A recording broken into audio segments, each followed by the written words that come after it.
The first time she said it out loud, the room went quiet in a way I'd never heard before. The baby isn't my son's. Those words didn't echo, they sank, like a stone dropped into a well so deep you never hear it hit the bottom. I remember the clock on the kitchen wall ticking too loudly, the second hand jerking forward like it was nervous too. I remember my hands gripping the edge of the table, the wood cool and smooth under my palms. And I remember looking at my son, my only son, watching his face change in real time, like someone had slowly turned down the light inside him. That moment didn't just change our family, it rewrote it. But back then, I didn't know that yet. Back then, I believed her. I wish I could say I was suspicious from the start. I wish I could say a mother's intuition warned me. But the truth is simpler and harder to admit. I trusted her. Before all of this, my life was ordinary in the best way. I worked part-time at the local library, the kind with old carpet and a faint smell of dust and paper that never really leaves your clothes. I liked shelving books in the early mornings before anyone else came in. There was peace in order, in things having their place. My son, Daniel, was my order, my anchor. I raised him mostly on my own after his father passed when Daniel was 12. We grew up together in some ways, learning grief, learning resilience, learning how to laugh again at the dinner table without feeling guilty. When Daniel married Leela, I told myself I was lucky. She was quiet, pretty in a soft way, not loud or demanding. She spoke carefully, like she was always choosing the safest words. The first time she came to my house, she complimented my curtains and asked for the recipe to my chicken stew. I noticed those things. I took them as signs. At their wedding, I cried the kind of tears that come from relief as much as joy. My son had found someone. I wasn't alone in the world anymore, and neither was he. They moved into a small apartment across town. I didn't interfere, I didn't hover. I knew my place, or at least I thought I did. Sunday dinners became our routine. Leela would sit across from me, hands folded neatly in her lap, smiling politely. Daniel talked enough for both of them. When she announced she was pregnant, it happened over one of those dinners. She pushed her plate away, suddenly pale, and Daniel jumped up like the chair had shocked him. "I think it's time we told you," he said, his voice already shaking. I don't remember standing up, but suddenly I was on my feet too, crying, laughing, reaching for her hands. They were cold. That should have meant something to me. Everything should have meant something to me. But happiness has a way of dulling sharp edges. The months that followed were strange in small ways. Leela stopped coming to dinners as often. She said she was tired. She said pregnancy was harder than she expected. I believed her. I brought soup. I sent texts that went unanswered. Daniel started showing up alone. "She needs space," he told me once, not meeting my eyes. "She says stress isn't good for the baby." I nodded. I remembered being young, overwhelmed, unsure how to ask for help. I didn't push. Then came the day she asked to speak to me alone. She showed up at my house unannounced, her coat half-buttoned, her hair pulled back too tightly. She didn't sit down right away. She stood in the middle of my living room, one hand resting protectively on her stomach. "I didn't want to tell you this way," she said. That sentence alone made my chest tighten. I offered her tea. She shook her head. "I can't keep lying," she said, her voice trembling just enough to sound sincere. "I don't want this baby growing up in a lie." That's when she said it. The baby isn't Daniel's. I laughed at first, not because it was funny, but because my mind refused to accept it.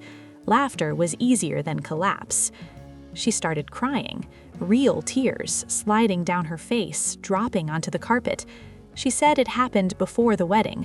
She said she was scared. She said she didn't know how to tell him. She said she wanted to protect him. Protect him. I sat down slowly, my knees suddenly weak. I thought of my son, of the way he still called me when he was sick, of how he rubbed the back of his neck when he was nervous. I thought of the years I'd spent protecting him. "Does he know?" I asked. She shook her head. "Please don't tell him, not yet. He's under so much pressure at work. I just need time." I should have told her no. I should have said the truth belongs to him, but she was crying, pregnant, shaking in my living room, and I told myself I was doing the kind thing. I won't say anything, I said quietly, but he needs to know, eventually. She nodded quickly, relief washing over her face so fast it startled me. When Daniel came over that weekend, I looked at him differently. Every smile felt fragile, every laugh sounded forced. I watched him talk about baby names, about a crib, about how he was going to be a better father than his own. Each word felt like a small betrayal, mine. I told myself Leela would tell him soon. I told myself this was temporary. I told myself lies because the truth felt unbearable. Weeks passed, then months, and slowly, without me noticing at first, something changed. Daniel stopped talking about the baby. Leela stopped answering my messages entirely. And one evening, as Daniel stood in my doorway, eyes hollow, shoulders slumped, I realized the lie I'd helped protect had grown teeth. "Mom," he said quietly, "Leela says she doesn't think I should be involved." I felt my heart crack, not loudly, not all at once, but in thin, invisible lines. That's when I knew. This wasn't just about a secret anymore. It was about erasing my son, and I had helped start. After Daniel said those words, my house felt unfamiliar. The walls seemed farther apart, the ceiling lower. I stood in the doorway long after he left, staring at the quiet street, listening to a car pass by, like life hadn't just shifted its weight inside my chest. She doesn't think I should be involved. I replayed the sentence again and again, like if I listened closely enough, it might change itself. I made tea I didn't drink. I sat on the couch with my hands folded, just like Leela used to, and wondered how something so fragile could be turned into a weapon. That night, I didn't sleep. Every time I closed my eyes, I saw Daniel as a little boy, his knees scraped, his face twisted in that brave expression he used when he was trying not to cry. I remembered how he used to press his forehead into my shoulder when he was overwhelmed, how his whole body would relax once he felt safe. Now, the danger wasn't scraped knees or schoolyard bullies. It was silence. The next morning, I called Leela, straight to voicemail. I texted her, carefully, gently. "Can we talk? Daniel is hurting. This can't go on like this." No reply. By afternoon, Daniel called me instead. "She says you're stressing her out," he said. His voice was flat, tired. "She says the baby's health comes first." I closed my eyes and leaned my head against the refrigerator. The low hum of it felt like the only steady thing in the room. "And you?" I asked, softly. "What about you?" There was a long pause. I could hear him breathing on the other end. "I don't know what I'm allowed to feel," he said finally. That broke me. I didn't cry on the phone. I waited until after we hung up, until the silence settled again, until the weight of it pressed against my ribs. Then I cried the way you do when you're trying to stay quiet, shoulders shaking, hand over your mouth, grief folding in on itself. Days passed, then weeks. Leela moved out of their apartment. Daniel said she was staying with a friend. He didn't know where. He wasn't allowed to come to doctor appointments anymore. He wasn't allowed to touch her stomach when he saw her. He wasn't allowed to ask questions. "You don't trust me," she told him, according to him, "and that energy isn't good for the baby." I recognized the words immediately. They were chosen carefully, meant to sound reasonable, meant to end conversations. One evening, Daniel came over with a small cardboard box. He set it on my kitchen table and stared at it like it might bite him. "She dropped this off," he said I should take what's mine. Inside were a few shirts, a framed photo from their honeymoon, and the tiny pair of socks he'd bought the day they found out about the pregnancy, blue and white stripes. I picked them up and held them for a long time. "Mom," he said suddenly, his voice cracking, "do you think she's telling the truth?" The question hung between us, heavy and sharp. This was the moment I'd been dreading, the moment my silence finally demanded a price. I looked at my son, really looked at him, the dark circles under his eyes, the way his hands trembled slightly when he rested them on the table. This wasn't just confusion anymore. This was grief taking shape. "I don't know," I said carefully. It wasn't the whole truth, but it was the first honest thing I'd said about the issue. He nodded, swallowing hard. "She says the timing doesn't make sense. She says she doesn't want to trap me into raising someone else's child." The way he said trap made me flinch. "Have you asked for a DNA test?" I asked quietly. He laughed, short and bitter. "She said that proves I don't love her." Of course she did. That night, after Daniel left, I sat at my dining table with the lights off, the moon casting a pale line across the wood. I thought about the promise I'd made to Leela in my living room months ago. I thought about how easy it felt at the time, how reasonable. I had told myself I was protecting everyone, but the truth was I had been protecting her, and she had used that protection like a shield and a knife. The next morning, I did something I hadn't done in years. I went through old papers. I wasn't even sure what I was looking for at first. Maybe proof, maybe clarity, maybe courage. I found the calendar from the year they got married, tucked into a drawer. I remembered writing everything down back then: appointments, work shifts, important dates. I traced my finger over the squares, counting backward from the baby's due date that Leela had mentioned once, casually, like it didn't matter. The math sat there, quiet and undeniable. I stared at it for a long time. It didn't scream, it didn't accuse, it just existed. That afternoon, I called Daniel. "Come over," I said. "We need to talk."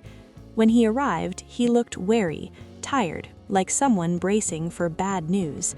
I laid the calendar out on the table between us. "I didn't want to interfere," I said slowly, "and I didn't want to make things worse. But there's something you need to consider." He leaned forward, his brow furrowing as he followed my finger. "This doesn't prove anything," he said quietly. "No," I agreed. He sat back, rubbing his face with both hands. "I just want the truth," he said. "I don't care what it is. I just can't keep living like this." That was when I made my decision. "I think you should ask for a DNA test, not to accuse her, not to punish her, but because you deserve certainty." He looked at me, really looked at me, like he was seeing me as more than just his mother. "She'll leave," he said. I reached across the table and placed my hand over his. "Then she'll leave," I said gently, "but at least you won't be left with questions."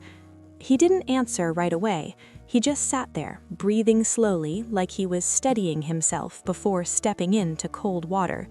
"I'll think about it," he said finally. As he left that evening, I stood at the window again, watching his car disappear down the street. This time, the silence didn't just feel heavy, it felt charged, like something that had been buried was starting to shift beneath the surface. And deep down, I knew, whether I was ready or not, the truth was going to come out. The waiting was the worst part. Once Daniel decided to ask for the DNA test, everything slowed down in a strange, heavy way, like time itself didn't want to move forward. Days stretched longer than they should have. Conversations felt unfinished. Even the air inside my house seemed thicker, harder to breathe. He told Leela 2 days after we talked. He didn't tell me how he said it, only how she reacted. "She went quiet," he said over the phone. Not angry, not crying, just cold. That word settled deep in my chest. "She said she needed time to think," he continued. "Then she said if I really loved her, I wouldn't question her." I closed my eyes. I had heard that sentence before. Different words, same meaning. Love used as leverage, trust twisted into obedience. "And what did you say?" I asked. I said I needed to know, for my own sanity. I was proud of him in that moment, even though pride felt dangerous, like if I held it too tightly, it might be taken away too. The test itself took weeks to arrange. Appointments, paperwork, waiting rooms that smelled like disinfectant and old magazines. Daniel said Leela barely spoke to him during that time. When she did, it was clipped, distant, like she was already halfway gone. "She keeps saying I've ruined everything," he told me one evening, "that I've poisoned what should have been a happy time." I stirred the pot on the stove, even though the soup was already done, just to give my hands something to do. "Truth doesn't ruin things," I said quietly. "Lies do." He didn't respond, but later, when he left, he hugged me longer than usual. His arms were tense, like he was holding himself together through sheer will. The day of the test, I wasn't there. I stayed home, pacing from room to room, straightening things that didn't need straightening. I wiped the same countertop twice. I folded and refolded a stack of towels until the edges lined up perfectly. I thought about the first time I met Leela, about how careful she'd seemed, how fragile. I wondered when that fragility had become strategy, or if I had just mistaken one for the other. When the results were finally ready, Daniel asked me to come with him. "She wants you there," he said. "I don't know why." Neither did I, but I agreed. The office was small and quiet, the kind of place that tried too hard to feel comforting. Soft chairs, neutral colors, a box of tissues on the table between us like an expectation. Leela sat on one side, her hands resting on her stomach, her face unreadable. Daniel sat beside me, his knee bouncing slightly. I could feel the tension in him, like a wire pulled too tight. The counselor came in holding a folder. She spoke gently, carefully, like she was handling something fragile that could still cut. She said, "The results are conclusive." I felt Daniel's hand grip mine. She said, "The test confirms that Daniel is the biological father." For a moment, no one moved. No gasp, no outburst, just silence. I turned slowly toward Leela. Her face had gone pale, the color draining from her cheeks as if someone had pulled a plug. Her mouth opened slightly, then closed again. She didn't cry, she didn't look surprised, she looked caught. Daniel let out a breath I didn't think he realized he'd been holding. It came out shaky, uneven. His shoulders sagged like something heavy had finally been lifted and dropped. "So you lied," he said softly. Leela looked down at her hands. She said, "I didn't mean for it to go this far. I just needed control." Control. That word again. She explained then, not all at once, but in fragments, how she'd been afraid, how she didn't want to feel dependent, how she thought if she made Daniel doubt, she could keep the upper hand, decide how involved he was, on her terms. "I didn't think you'd actually do the test." Daniel laughed then, but there was no humor in it. "You tried to erase me from my own child's life." The counselor shifted uncomfortably, but said nothing. I sat there, listening, feeling a strange mix of anger and clarity settle in my chest. This wasn't confusion, this wasn't fear alone, this was calculation. When we left the office, the sun was too bright. The world looked the same, which felt wrong, like after an accident when everything keeps moving even though you've been jolted out of place. Leela didn't walk with us. She stayed behind, saying she needed space. Daniel and I sat in Daniel's car for a long time before either of us spoke. "He let me believe I didn't matter," he said finally. "He let you believe it too." I nodded, swallowing hard. "And I let her." He turned to look at me then. He said, "You didn't know, not really." But I did know something, and that truth pressed against me all the same. The fallout came quickly after that. Word spread through the family, not dramatically, not with shouting, but with quiet phone calls and careful explanations. Leela's version of events didn't hold up under the weight of facts. People asked questions. Lines were drawn. Leela moved again, this time farther away. She and Daniel began speaking only through lawyers. And me? I had to sit with my own choices. The nights were the hardest, lying in bed, staring at the ceiling, replaying every moment I'd stayed silent when I should have spoken, every time I'd chosen peace over honesty. I visited the nursery Daniel had started setting up in his apartment, the crib still in its box, the tiny socks folded neatly on a shelf. "I don't know how to be a father like this," he said, standing in the doorway. "You'll learn," I told him, "just like I did." Slowly, things began to settle into a new shape, not the one we had imagined, but a real one, a truthful one. And as painful as it was, I knew something important had been saved, not just Daniel's place as a father, but his right to exist in his child's story. The weeks after the DNA results felt strangely quiet, like the world was holding its breath. There were no dramatic confrontations, no shouting matches in driveways or slammed doors, just paperwork, short messages, and the slow, aching process of adjusting to a truth none of us had planned for, but one we could no longer escape. Daniel changed in small ways at first. He started waking up earlier, taking longer walks. He stopped talking in circles and started asking direct questions about custody, about his rights, about what kind of father he could be if the mother of his child no longer wanted him close. "I don't want to fight," he told me one morning as we sat at my kitchen table, sunlight creeping across the floor. I nodded. That balance between dignity and determination was something I recognized. It was the same balance I'd had to find years ago after his father died. Lila, on the other hand, became quieter in a different way. Her messages to Daniel grew formal, almost scripted. No emotion, no apologies, just logistics. Pickup times, medical updates, boundaries. She never once said, "I'm sorry." That absence spoke louder than any argument could have. The first time Daniel was allowed to attend a doctor's appointment after the test, he asked me to come with him. Not into the room, just to wait nearby. "I don't know why," he admitted, rubbing the back of his neck. "I just feel steadier when you're close." I waited in the hallway while he went inside, listening to the muffled sounds of voices behind closed doors. I watched other families pass by, hands linked, laughter spilling softly into the sterile air. I wondered how many of them carried secrets just beneath the surface.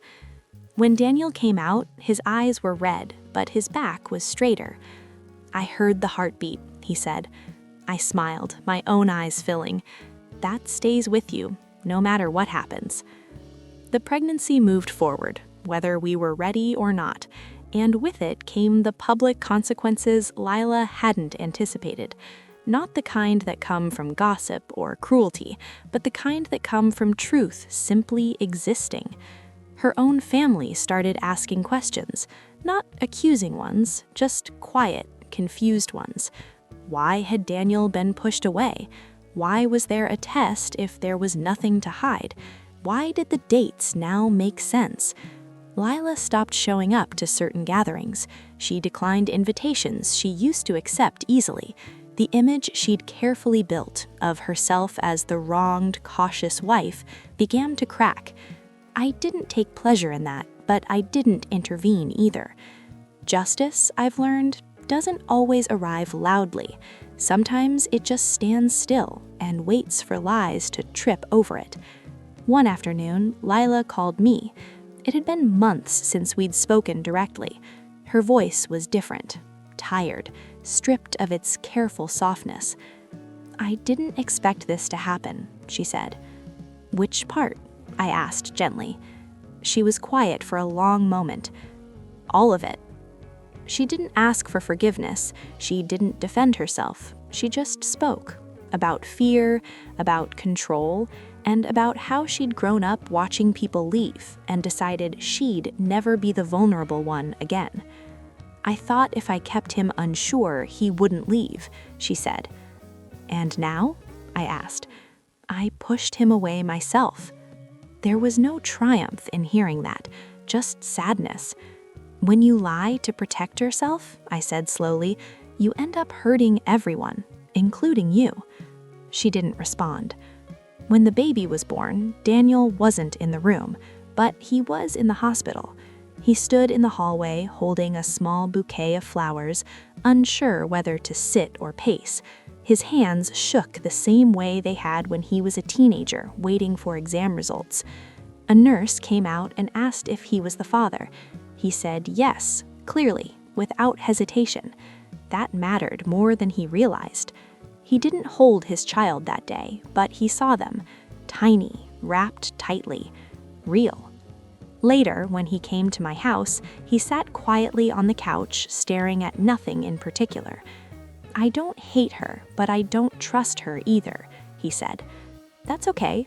Trust isn't automatic. It's built or broken."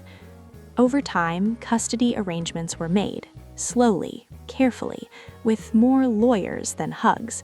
But something important shifted. Daniel stopped questioning his worth.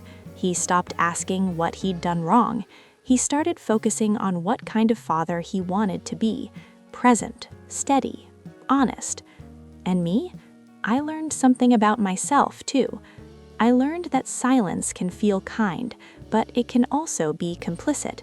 I learned that protecting peace at the cost of truth only delays pain. It doesn't prevent it. Most of all, I learned that being a mother doesn't end when your child grows up. It just changes shape. Sometimes it means stepping back. Sometimes it means stepping in, even when it's uncomfortable. One evening, as Daniel packed a small bag for his first overnight visit with his child, he looked at me and smiled. A real smile, the kind that reaches the eyes. "Thank you," he said, "for not letting me disappear." I swallowed hard. "I almost did," I said honestly. "But you didn't," he replied. And that was enough. Not perfection, not a fairy tale ending, just truth, finally allowed to breathe. Healing didn't arrive all at once. It came in small, almost unnoticeable moments, like the way Daniel started humming again while making coffee, or how he no longer hesitated before answering the phone when Leela's name appeared on the screen. Not because it didn't hurt anymore, but because the fear had loosened its grip. The first overnight visit didn't go smoothly. Daniel called me just after midnight. "She won't stop crying," he whispered. "I don't know what I'm doing wrong." I smiled softly into the darkness of my bedroom, remembering another night decades earlier. "You're not doing anything wrong," I said. "She's learning your voice. So are you." He exhaled slowly, like he'd been holding that breath all evening. The next morning, he showed up at my house with dark circles under his eyes and a baby carrier strapped awkwardly to his chest. Inside it, my grandchild slept, her tiny fists curled like commas, unfinished thoughts waiting to be written. I didn't reach for her right away. I watched Daniel instead. The way his shoulders curved protectively, the way his hand rested on her back, steady and sure. Something in me softened then, something that had been braced for too long. "She looks like you," I said. He smiled. "She snores like me, too." We laughed quietly, careful not to wake her.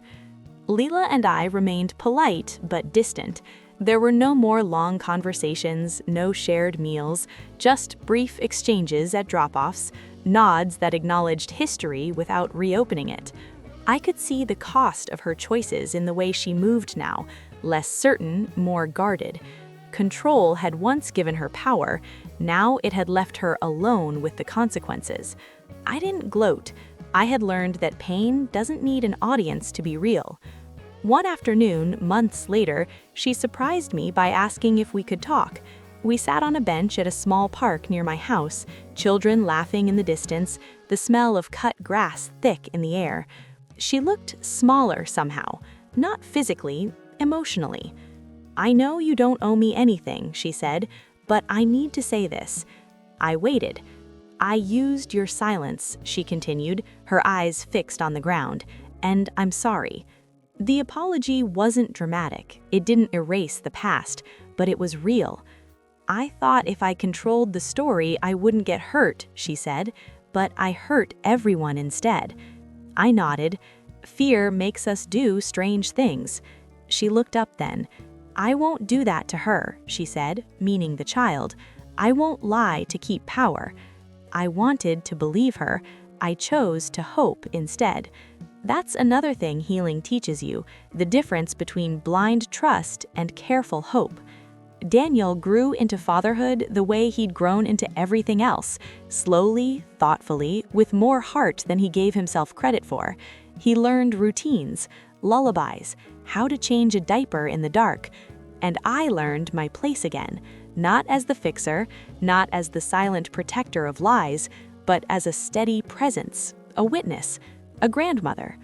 One evening, as I rocked my grandchild in my living room, the same clock ticking softly on the wall, I thought about that first moment, Leela standing in this very space, telling me the baby wasn't my son's. The room felt different now, not lighter, just honest.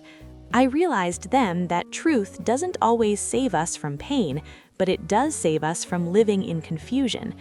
Daniel stood in the doorway, watching us. "You okay?" he asked. I nodded, blinking back tears. "I am." And I meant it. Because healing, I've learned, isn't about undoing the past. It's about refusing to let it decide your future. Time has a way of softening the sharpest edges, not by erasing them, but by teaching you where not to press. By the time my grandchild turned 1, our family had found a rhythm that felt almost normal. Not perfect, never perfect, but steady. Birthdays were shared now. 2 small cakes, 2 sets of pictures.